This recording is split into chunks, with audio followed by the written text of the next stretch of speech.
Hello everyone, আসসালামু আলাইকুম। সকলকে all job news centre education চ্যানেলে স্বাগত জানাই। চলে আসলাম নতুন একটি ভিডিও নিয়ে।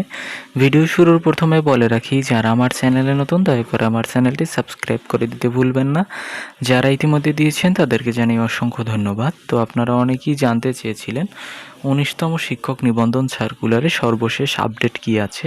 তো এই জন্যই কিন্তু আজকের ভিডিওটি নিয়ে আসা। তো আপনারা একটা জিনিস খেয়াল করলে বুঝতে পারবেন, সব কিছুই কিন্তু শিক্ষা মন্ত্রণালয়ের হাতে। তো ইতিমধ্যে কিন্তু দেখেন, প্রধান শিক্ষকের বিষয়টি একটি মামলা ছিল। এই মামলাটা কিন্তু গতকালকে 2 তারিখ নিষ্পত্তি হয়ে গিয়েছে।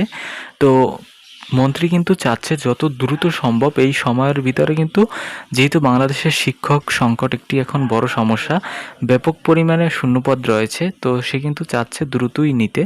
তো যেহেতু কালকের ওই বিষয়টি নিরসন হয়ে গিয়েছে, সুতরাং কিন্তু আস্তে আস্তে কিন্তু নিবন্ধন পরীক্ষাটাও কিন্তু দ্রুত হয়ে যাবে। কারণ হচ্ছে দেখেন, আমি বলছিলাম গত ভিডিওতেও, এবং এই সপ্তাহের ভিতরে কিন্তু শিক্ষা মন্ত্রণালয় একটি চিঠি পাঠানোর কথা আছে। তারা কিন্তু একটি বৈঠক করেছিলেন, সেই বৈঠক থেকে সিদ্ধান্ত আসে যে এই সপ্তাহের ভিতরে শিক্ষা মন্ত্রণালয় একটি চিঠি পাঠাবে, এবং সেই চিঠিতে উল্লেখ থাকবে মানে কবে নাগাদ প্রকাশিত হতে পারে। তো তারা ওই উত্তর পেলেই আপনাদেরকে সম্পূর্ণ আপডেট জানিয়ে দিতে পারবো।